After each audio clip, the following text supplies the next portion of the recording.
Hello, going to do another video. This time this video is to do with files. Now I have this this fascination, this healthy obsession with documents. And when I say documents, I mean documents that are published but in book form. So when I do my book buying, I always look for things that are in some way going to give me the correct information. That is to say, that the most honest, rather than an interpretation of what the truth is. Because you know, I'm a truth seeker, and in order to find the truth, we need to get these documents. Now, a lot of documents are cold. Documents are hidden away, screwed away in archives. There are documents that the public has access to. There are documents that you could get hold of, but you need a lot of money in order for you to be able to have access to them. So, and I think this could be a deliberate ploy by those that are in control to keep only those files away from the prying eye. Unless, of course, you've got money or you're being represented by a university. So this wasn't this wasn't something that I sort of just discovered one day, you know, because I fell out of bed and I hit my head and all of that. Oh, you know, I want to get files. I know how important it was for David Irving. David Irving's a historian who is frowned upon, and who's been smeared and has a reputation of being a Holocaust denier. But there was something that he always said, and he always said that he wouldn't like to read other people's books. What he liked to do was to go into the archives and seek out the files. I always remember that, and I always remember my friend Keith. He would always say, you know, you need to go back to the time of when when an event occurred in order to get the best description of the time. So that is to say, documents of the time. Then there are diarists, so people that will write. Have a diary, so they actually remember. I know Sean Atwood, who's a famous YouTuber, has got a massive YouTube channel. When he was inside, he would keep a diary, and he said that if he didn't have that diary, he would have forgotten most of the events of what occurred when he was behind the door. So it really is important. So if you've got documents, you've got diaries, you've got scholars, those from universities, you know, the professors and people that got letters after their name doing their research, because they also get the funding and they get the access to get into these archives, these libraries, and so on and so forth. And the last point I'd like to make is that Donald Trump, the President of the United States, has authorized all the releases of the documents pertaining to the John F. Kennedy assassination, to Robert Kennedy assassination, and Martin Luther King's assassination. So it says a lot, and then you get a lot of these researchers want access to these files, and I would say this is the kind of the insider information. So I've got a load of books here that I'm going to show you. Now, they're not all Berlin related, but some are related to the files as opposed to Berlin and German history and that kind of thing. So what we have, this is one I've had for a long time. This is, let me see if I can see it here, because with these glasses they're not very good. Der Nationalismus, Dokumente 1933 bis 1945, herausgegeben und kommandiert von Walter Hoffer. Now this is, so that says the National Socialist, which is the Nazi Party, documents from 1939 to 1945. So you can see how thick this is. Now, I know this is just a small portion of, I mean, you know, I mean the font size is very small, but I know for a fact that, you know, you're not going to get every document, and often when I see them, I always see the word selected, so that means they've already culled them, they've already deleted stuff, or they've redacted things. But this is one I had, and I can't even remember how I got this, because I know I never bought it. So I think this was given to me at some point. I might have an idea who actually gave it to me, but I mean, this is, you know, this is the stuff that I love. I mean, this I'm sure the text will be bone dry, and it's also written in a special language. It's almost like if somebody were to read documents, you know, written by a doctor, or documents written by a lawyer, or documents written by a politician.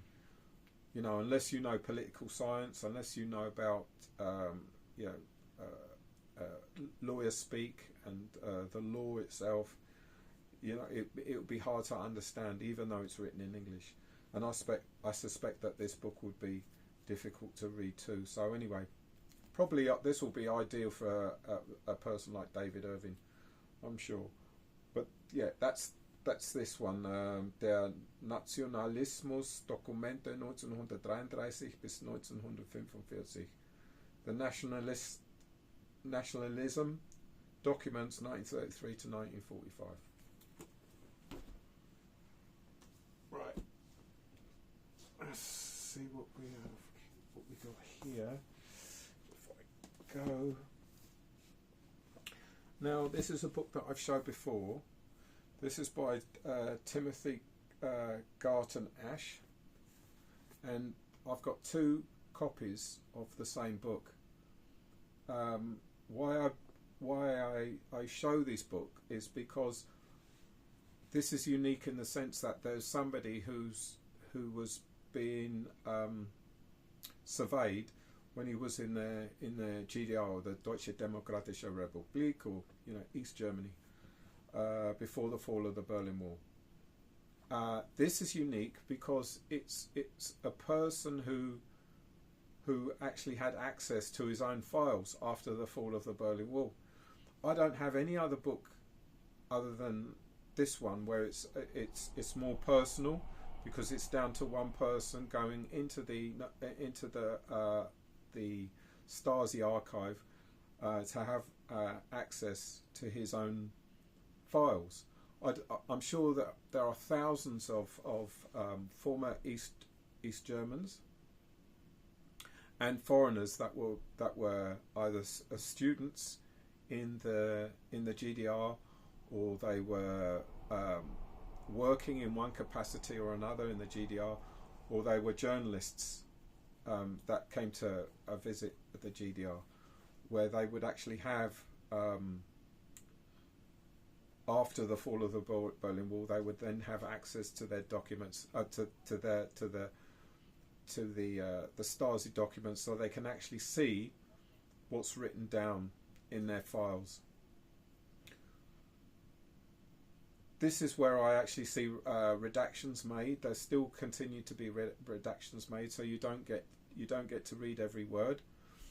But from a personal level, from a person that actually describes or gives a description, that he would make such a bold move in writing a book, because writing a book isn't that easy.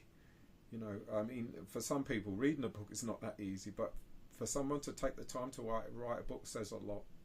So this person has a lot to say, because he actually experienced the experience. He actually went, and he was in the GDR, and he was a person that actually went into the Stasi files, and he was actually able to dig out his own files to see what was written about him. So it's a very valuable book and a very valuable from a historical perspective. So I'll probably jump about a bit with some of these things. Okay, here's one. Now this is a book that's a recent purchase to my library. Britain and the Making of the Post-War World, the Potsdam Conference and Beyond. And in there in the photograph you've got Stalin, you've got Truman, and you've got Attlee. What's unique is I believe in April 12th,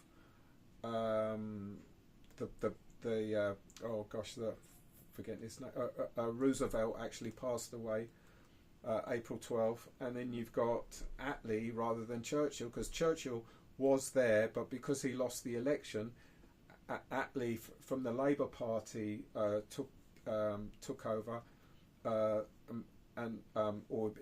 they got into power, and as a result he then continued where Churchill left off. And I think Churchill was forever bitter for the fact that he helped win the war, and only for the population to vote him out, and his Conservative Party to vote him out of office. Now, the Potsdam Conference is really, really important because it set the stage for the Cold War. I mean, this is something that I don't think could have been avoided, and I suspect that there was lots of suspicions against the Soviet Union.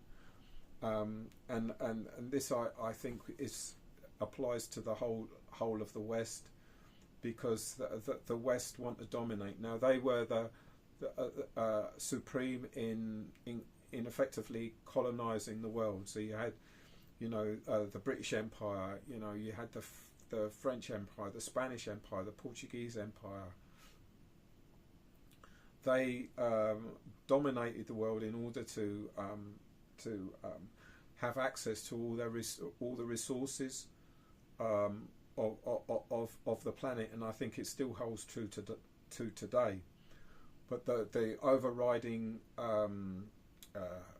enemies, they would, as they see it, is the Soviet Union, because of the vastness of their territory, their natural resources, and the fact that they're Slavs. So there is this element of prejudice against the Slavic people, and this is why we have this awkward agreement whereby Berlin would be divided into 4 zones, as I've mentioned so many times in my other previous videos. And but Berlin itself is in East Germany. In order to get to East Germany, you have to go through from West Germany into East German territory before you get into West Berlin. So it was a really complicated agreement that was made at Potsdam, and consequently there was a lot of animosity from both sides. And because I only see things from the Western perspective, I only get so much. I only get a one-sided point of view. I don't have any sort of like East German historians and Russian historians talking about what it was like post-war from the Cold War perspective. So there is only so much that I will know, and perhaps I won't ever know the whole story, because I only get it from one side and not the other. This is actually published by Amazon. So when I make the order for this book, they then print me a copy, because I've noticed I have a few of these, and after a while I could see in the small print at the back of the book says published or printed by Amazon, which is fine by me. I mean, I'm not complaining, but it just has this look about it. And I also suspect that they've been editing and selecting certain documents, and there's things that I can see, and there's lots that I can't see. And as Mark Feltham, in one of his videos, Mark Feltham's a historian, and he's got an excellent YouTube channel. He was talking about that there are documents that he's denied, that he cannot himself see, only like in 2040 or 2050 or something like that, and by then perhaps we'll all be gone. So Britain and the Making of the Post-War World, the Potsdam Conference and beyond. I like that word, beyond. Let's see. So, right. Now, this is a book that I've showed before. Some of these books I've showed before. This one, Lord Haw Haw, who was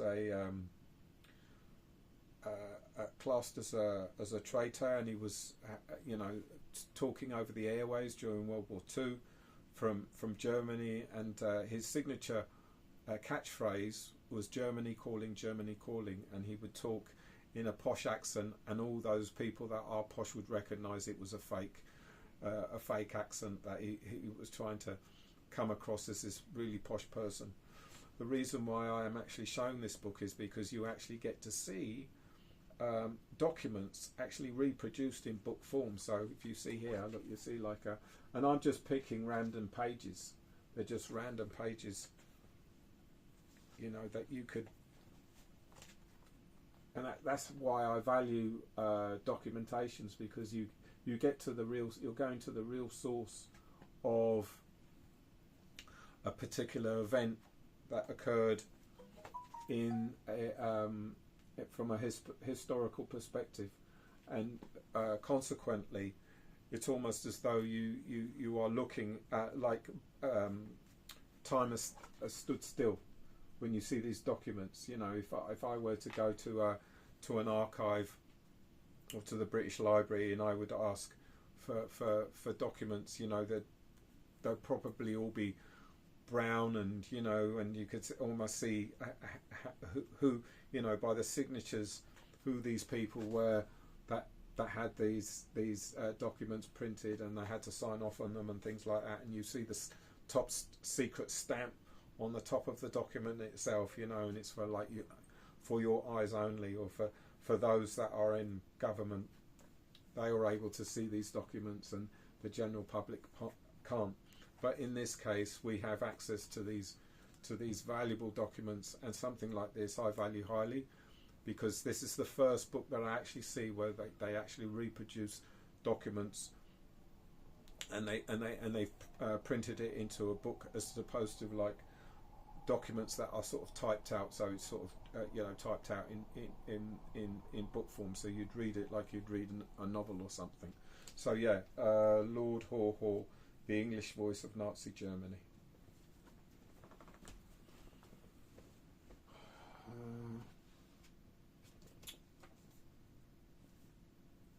Yeah. This one, this is Ian Cobain, The History Thieves, Secrets, Lies and the Shaping of a Modern Nation.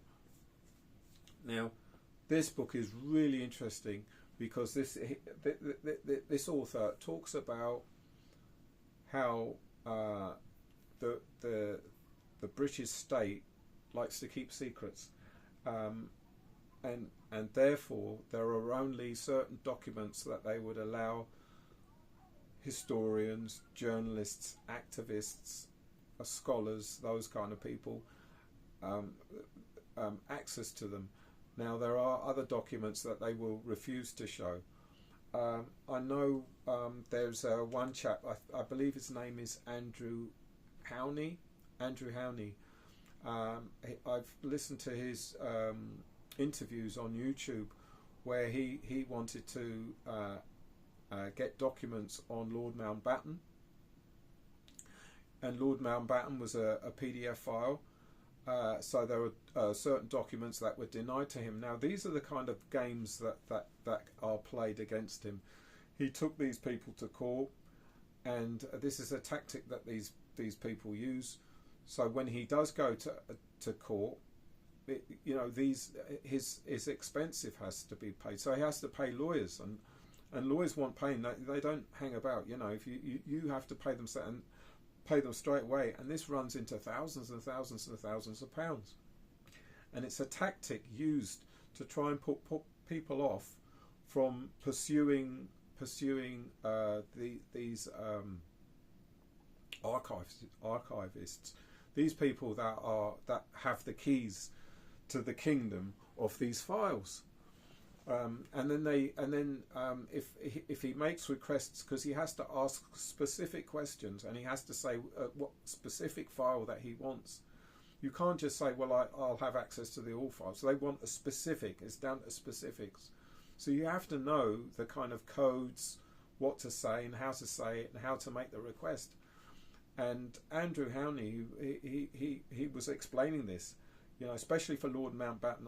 I'll give you another example. He went to the United States hoping that he would get these files on Lord Mountbatten, only to find that that those in London had contacted the archive in the United States to let them know that if Andrew Howney comes and makes a request, not to give it to him. So they told him, oh, we destroyed them. So when he went to the States, he was told that they were destroyed, and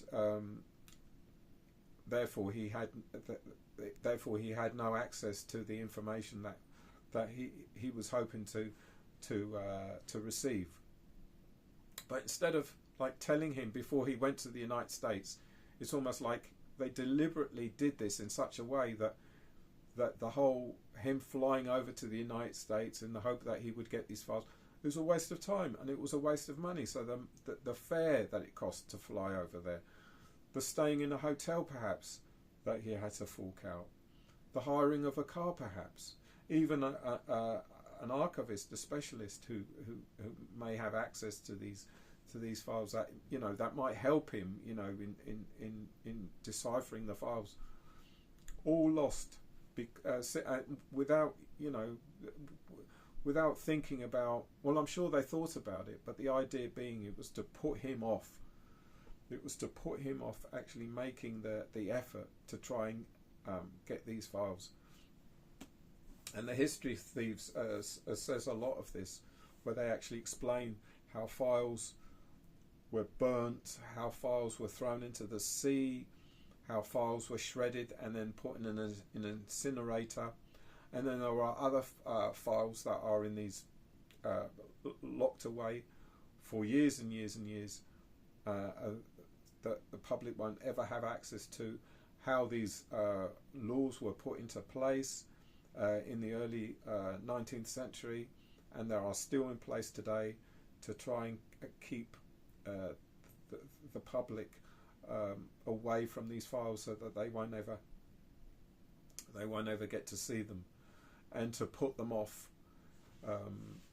so that you wouldn't bother wasting your time going into the archive to seek these documents out. So it's a really eye-opener, because the author does explains something about files and documents, and how these files and documents are squirreled away. And he also mentioned how the royal family are protected. So there are certain things that the royal family did. Say, for example, Lord Mountbatten and other royals who did something that would embarrass the British government or embarrass the Crown. It's a real eye-opener how the establishment protects themselves.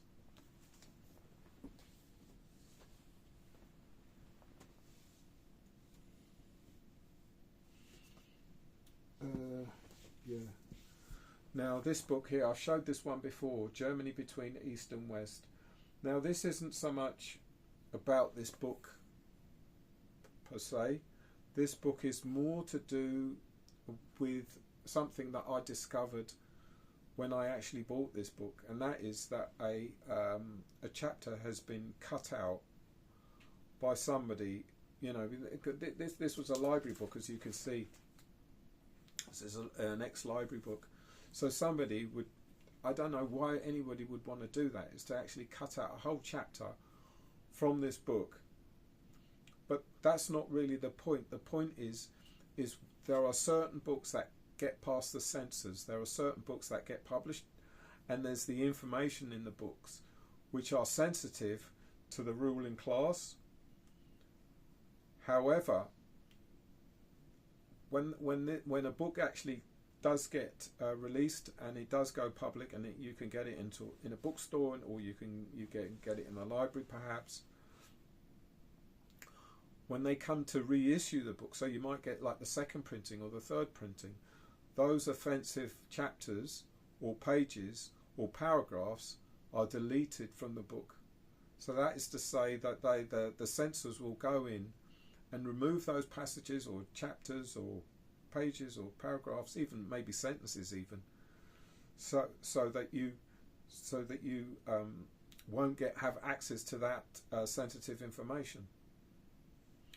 And there are certain authors who, when you ask them about the book that they wrote, they refuse to talk about it. They say, "Oh well, I don't do that. You know, I've stopped researching that book," or they will say, "Yeah, it was a conspiracy theory," or something like that. And this can only mean that in some way the author's been threatened, and this can go the same with the publisher.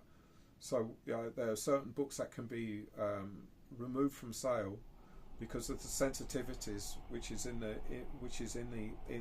book.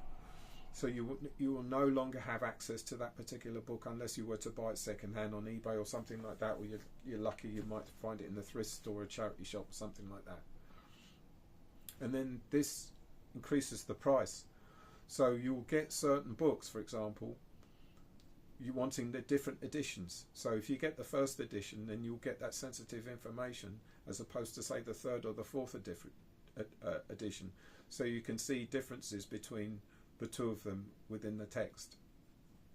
So it is a sort of a discovery that I personally have made listening to other people, where they actually see something, where they actually say that it's always best to try and get the first editions, because if you do, you'll get all the information, as opposed to the third or fourth edition.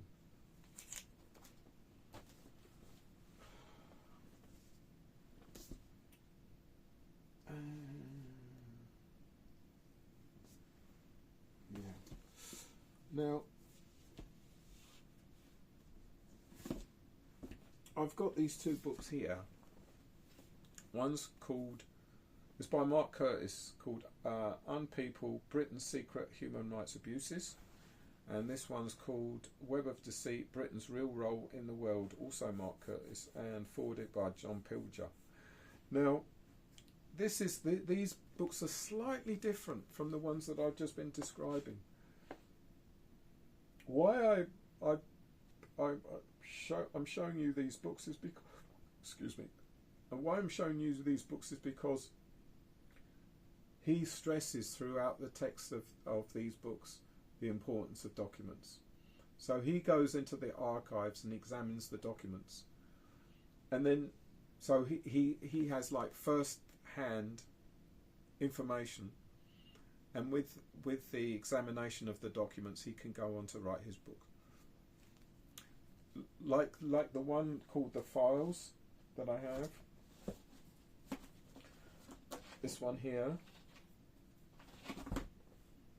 is very unique. If you've got someone like that will go to the effort of actually examining the files, you'll get closer to the truth. Now, we won't ever get the whole truth. We'll only get parts of it. And the other thing that we'll get are clues. And then there are opportunities of maybe actually getting information from other sources, so that you can put the puzzle pieces together, and having like all these mosaic pieces, you'll start to get a picture. Now, with Mark Curtis, that was the reason why I chose to hunt down these books. Now, there's one book that I don't have. I've got another one at home, but these are the reasons why. Because of the sensitivities of those documents and what they reveal, and the foreign policy. Britain is a secret state. I mean, there's no doubts about it. It is a secretive state, and a lot of their foreign policy is very objectionable. I'll put it that way in a polite form of words, you could say. they get they do some dark stuff, you know. Like, I mean, I knew this from what the British did to the Mau Mau in Kenya. I mean, some really awful things. So it's amazing that Mark Curtis was able to get those files and examine them, and then write his books. And I think that there need to be more authors that are like this. But I'm sure that there are. It's just that I don't know. I don't know them. It's just that I was really lucky when I actually found these books, and I could see by how he was writing how valuable the information in these books are. So very unique book, just like the book called The Files, but from a different point of view, where this book is is personal. So it's the person that was able to read his own files, compared to this one who reads the files to discover what the British government does with their foreign policies. Very powerful books these are, and were worth rereading and taking notes.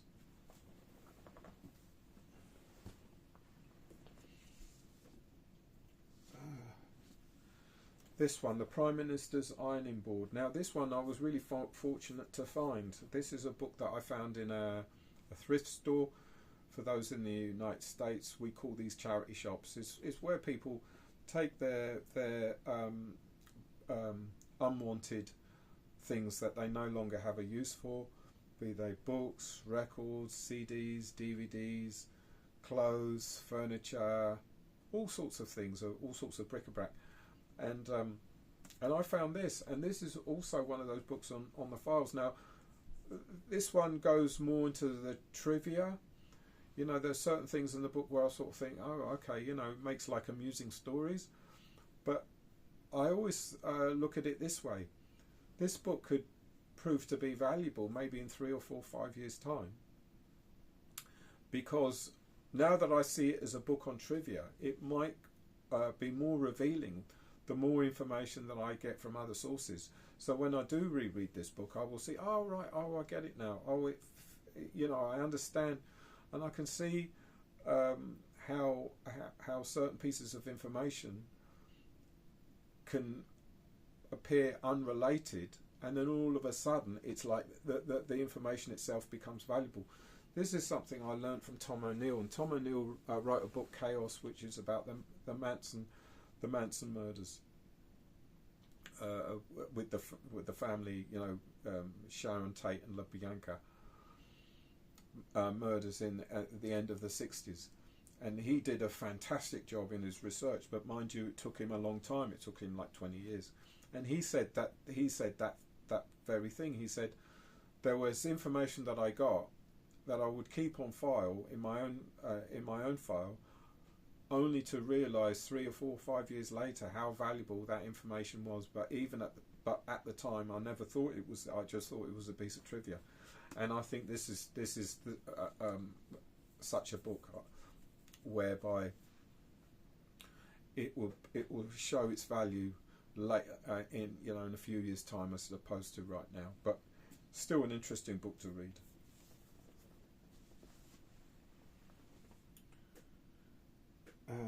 Let's see. This is a book that I perhaps should have shown with Lord Haw Haw. This is so there isn't, you can see it's, and this is down to the trial of Lord Haw Haw, the trial of William Joyce. Now, with this book, this was actually published at the time, and there wasn't any.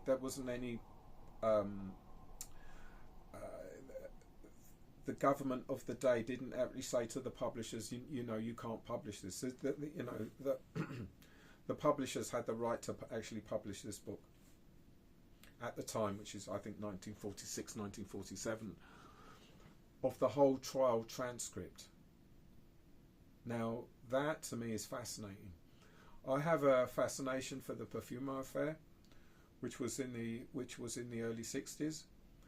and one of the authors of the books, because I've got nearly every book on the Parfumo affair, but one of the authors was wanting to have the trial transcripts of the trial that was held at the Old Bailey at the time in 1963, and he was never granted the trial transcript, as opposed to this one. Well, this is a trial transcript of William Joyce, or Lord Haw Haw is what is most commonly known. And so I am going to make my own request to the information. I think it's called the Information of Freedom of Information Act, or Freedom of Information Request. So I'll have to make a request to see if I can have access to those files, and this will be the first time where I'll make a determined effort to try and see if I can get the trial transcripts, or if there are any files that may be available to me to actually see, so that I can get the inside information on the events that occurred at the Old Bailey in 1963. There is a book on it, but it's almost like he had to do it from memory, so he doesn't have what this publishers of this particular book has, where he has the whole transcript, and with the whole transcript he's published a book on it. So again, this was a book that I never thought, you know, that I would get this, because it wasn't my intention. It was just that, oh, it's another book on William Joyce, only to find out that this is an actual trial transcript of the trial of William Joyce, commonly known as Lord Haw Haw.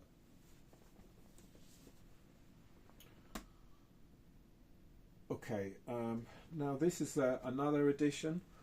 This one's called Bonn and Ostberlin. Now Bonn in West Germany was the capital of West Germany. I mean, now it's in Berlin because Berlin is reunited, but have they really reunited? I mean, that's a question for another video. But this one, Bonn and Ostberlin, 1969 bis 1982, that means Bonn and East Berlin from 1969 to 1982. Dialogue of Honecker, Ebene und vertrauliche Kanäle, I can't even read it. Darstellung und Dokumente.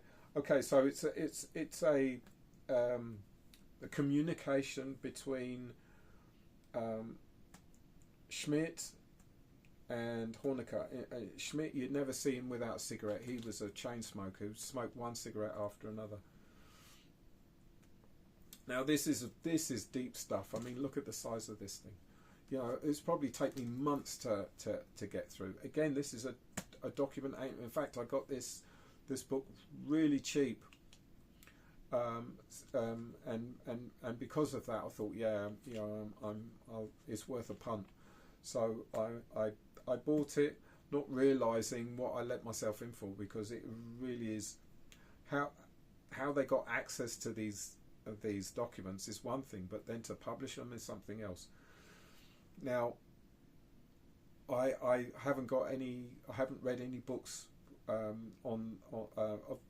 German documents, for example, as you know, like English ones, because English ones they're very dry, so I can assume that this will be the same. And because my German isn't as fluent as my English, you know, it might be a hard time me getting through this book, but I'm glad to have it because this is a new addition to my library, and because I have a fascination with documents, I'll make every attempt to kind of read this book.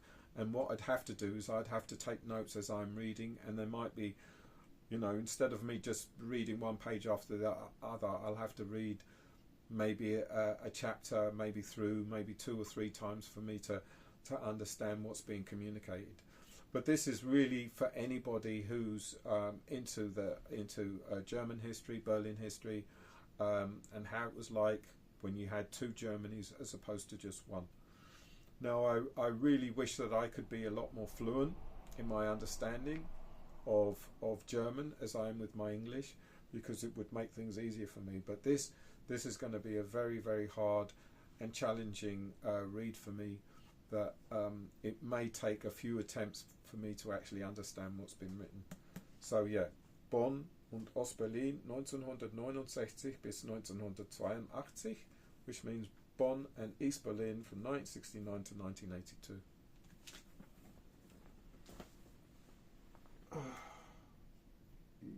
Yeah. Okay. Now, this is creme de la creme of the books that I'm showing. This is the NSU process. Now, the NSU were a neo-Nazi group, and after the fall of the Berlin Wall, there were a lot of these neo-Nazis that were, and they could walk quite openly, and demonstrate their fanaticism with being neo-Nazis. But these group of people, there were 3 of them. Now I know there were 2 guys and 1 girl. The 2 guys' first name was Uwe. Now I don't know their surnames because it escapes me, so I can't say off the top of my head. But the girl's name is Beate Zschäpe. Now she was I can only describe as a fanatical neo-Nazi who was half Hungarian, by the way. I believe she was half Hungarian, and she got in with these 2 guys. They were extremists, and by that I mean they went on the rampage.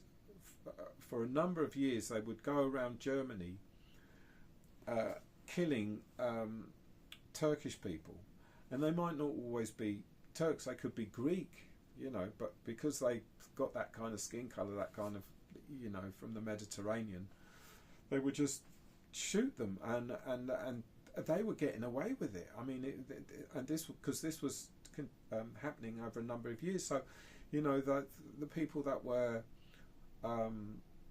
flower sellers and on kebab shops and had Turkish restaurants and corner shops and things like that, that the typical, you know, and taxi drivers, they're known in Germany as Gastarbeiters. It was the German government invited them to go to Germany because there was work that needed to be done that they would hope would get done by these guest workers, as they call it. Gastarbeiter means guest workers, and now they've lived there permanently, and they do all these businesses, you know, the corner shops, the Turkish restaurants, the taxi driving, the flower sellers, and all that kind of thing. And clearly these neo-Nazis hate these people, so they would just go around shooting them or bombing these, you know, their shops and things like that, and for a long time they got away with it. And it was only because they were also robbing banks, so it was only until I think the last attempt at a bank robbery that went wrong, and they had like a camper van, and clearly the law caught up with them, so when they got to the camper van, you could see that they tried to set it alight, and both the 2 Uves, that's their names, either committed suicide or one shot the other, and then he shot himself. I mean, it was a tragic story, and I'm surprised that a lot of people outside of Germany do not know who these groups of these 3 people are. And so we have it eventually it eventually came to trial. Now, the families, for those that lost their loved ones, wanted to see justice, and not only did they wanted to see justice, they wanted to see that the German justice system will do everything in their power, not just to put Beate Zschäpe, because she wasn't there at the time. She was the one that she was at home where they were staying, and she destroyed their home in order to get rid of all the evidence, but she wasn't successful in doing that.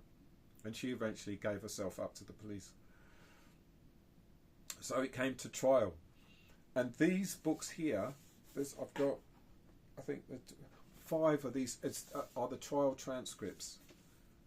This is a trial transcript, and I got this. I saw this on Amazon, and as soon as I saw it, I said, I've got to buy it. Now this cost £62. It's quite a bit of chunk of money. But as soon as I saw it, I said, I have to have it, because it's the trial transcripts, and I know at some point these books will be deleted, and then once they're deleted, it's going to go up in price. So I know it's going to be a lot more expensive than the money that I paid for them. This, to me, is valuable information. This is something that, in order for me to understand the NSUs, what they call the NSU, these neo-Nazis, I'd have to go through these books. Now she was taken to court, and it's filmed, and you could see that she didn't want to be filmed. You know, she would look away from the camera and that kind of thing, but the tragedy is of the families. These families lost not just lost a loved one, they lost an income stream. If you've got somebody, you know, a family member who earns a living, and then all of a sudden, even if he's not killed, like in this case they were, but dies of cancer or dies in a car crash or whatever, you know, in an accident of one kind or another, and he passes away, that income stream stops because he's not earning anything. And I think this is something that is not often discussed. You know, we get the way it's reported by the news media of, you know, they did this and they did that, and the Crown Prosecution Service served the sentence and so on and so forth. But it never is the discussion made about the loss of earnings because that this person had died. And I don't know if they actually got any compensation for it. You know, it might be possible of receiving some compensation, but how much? Whereas if a person loses that income or dies, and then the business goes under, a lot of money is lost to that particular family. So it's something. It's an important point that needs to be addressed. The other point I'd like to make is Beata Zschäpe herself. Now she has been, because I think the lawyers tried to get her off or tried to get her a milder sentence, but she is now serving life in prison. Now, I hate to say something that, you know, saying, oh, she should deserve it, because I don't know her case. I haven't read these books. I haven't looked in it deep enough to make a judgment or to come up with an opinion that would be of value. So I can't really say much other than, yes, factually she is in jail and she's serving a life in prison. Now, if you think of it from her point of view, this is a woman who's reasonably attractive. You know, she could have, you know, found someone, fallen in love, got married, had children, you know, started a family, and led, you know, would go on to lead a normal life, and yet she chose this path of being this neo-Nazi and going underground and attacking these Gastarbeiters, or these guest workers, these in the Turkish community, because of her racist views and her fanaticism towards this ideology. Now she's serving in a prison, and in German the word is Knast. They call it Knast. For life. She won't ever be able to have children. She won't be able to live a normal life for the rest of her life. For the decision that she made has cost her dearly, and now she has to pay a heavy penalty for it. So there's a lot to this case. You know, if you see it from a different perspectives and different points of views. And that's something that I just thought it would be of value to actually explain, because that's the way I see it. So anyway, der NSU-Prozess, das Protokoll, so the trial and the protocol, and this one is the, I think, the third book of files. So very valuable. This, you know, I thought this was an ideal book to buy when I bought it, so I'm very pleased to have it.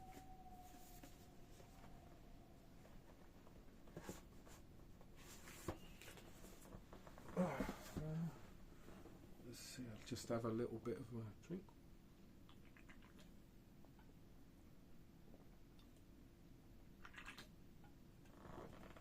Now I've got another book here.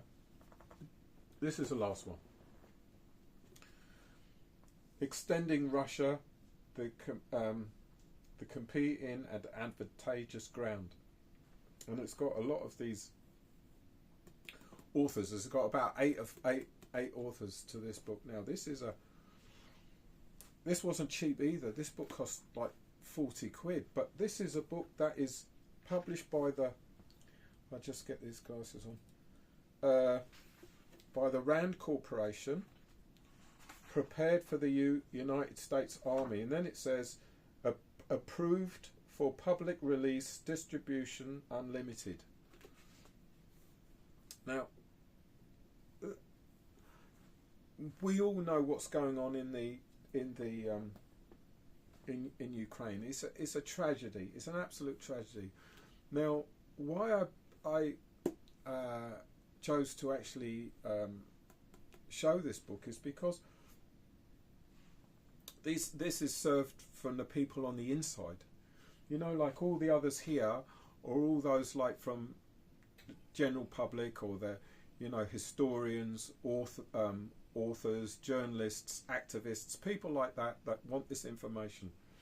So they have to make requests. You know, they go to the archives in order make these requests, information that they seek in order for them to write their book, or to write an article, or to do some investigating, and so if they get into a debate, so they might have, say, appear on television or something like that, so they got this information that they can then roll off with ease because they've done their research. But this is slightly different, because this book it talks more on from persons on the inside. So the Rand Corporation, you know, is like a think tank, you know, so that those that are, say, that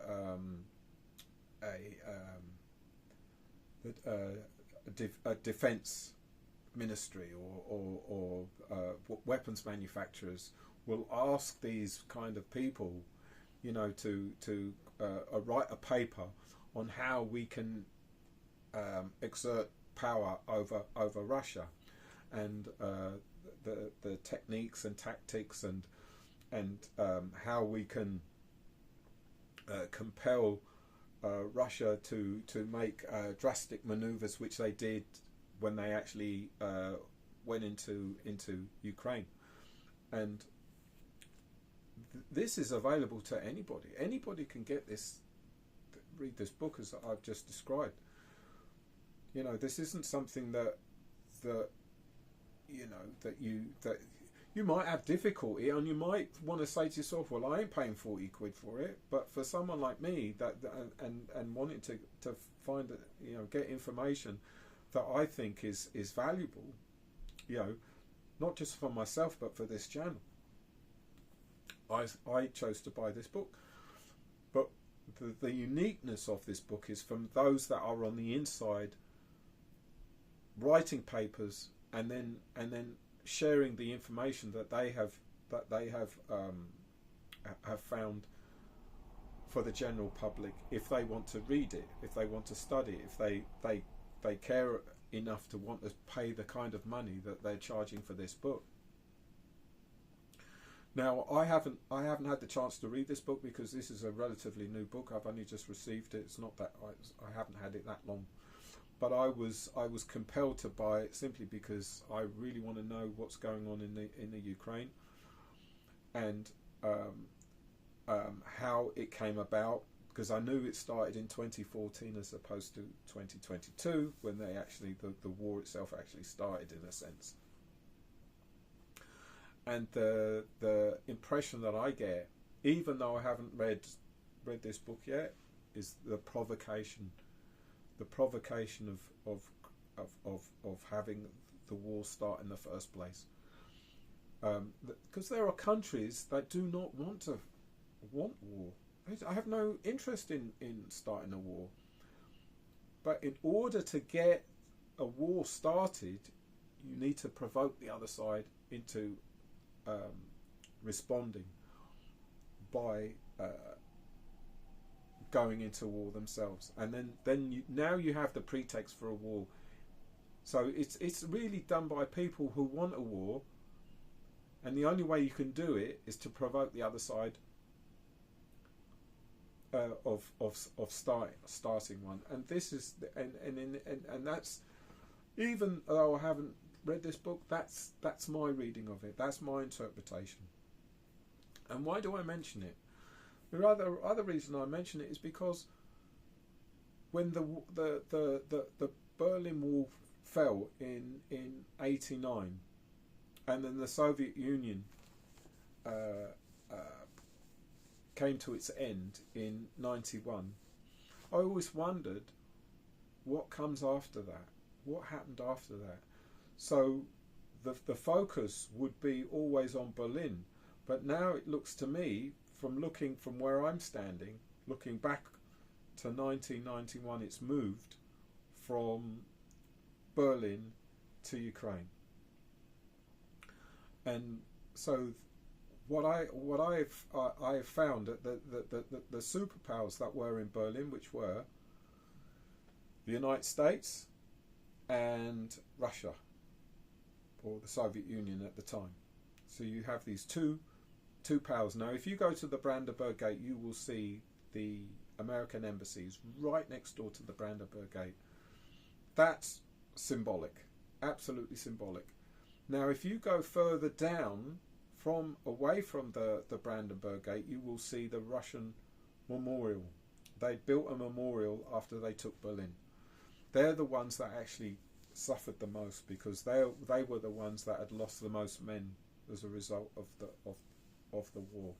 That's why they're having this May the 9th celebrations, because nearly every family in Russia has somebody that they know that they lost, a family member or friend, a neighbour, whatever, because so many died as a consequence of this war. That's why I decided to buy this book, to look into it. And like I said, I like it because of the angles, and the angle is that the authors of this particular book are on the inside, as opposed to those on the outside looking in order to try and get the documents. But this is from multiple sources. Now, there's a bibliography at the back that I've looked through, but I'm sure that might just be selected. That means to say that they'll only put so many of the sources of information where they got that, where they had access to the information, and there are others that they might leave out, either deliberately or because the publisher says so. But I won't ever know, because I won't be able to talk to these people, so how will I ever know? But that's my perception. Anyway, that pretty much concludes my video presentation. I hope you've enjoyed it and you got some value from it, and you might want to do your own, look into it yourself, and might do your own research and see if you can find some information that is valuable to you in one sense or another. Because you could be a student, you could be writing a paper for, in a college or a university, so you're doing your own writing on a particular topic, and you need this kind of information that isn't easily available, so you might have to do your own requests in order to get these documents, so that you can read and study them and then write your own paper. So that concludes my video presentation. So I will say auf Wiedersehen und lass alle schön grüßen und Baba und fall nicht nieder.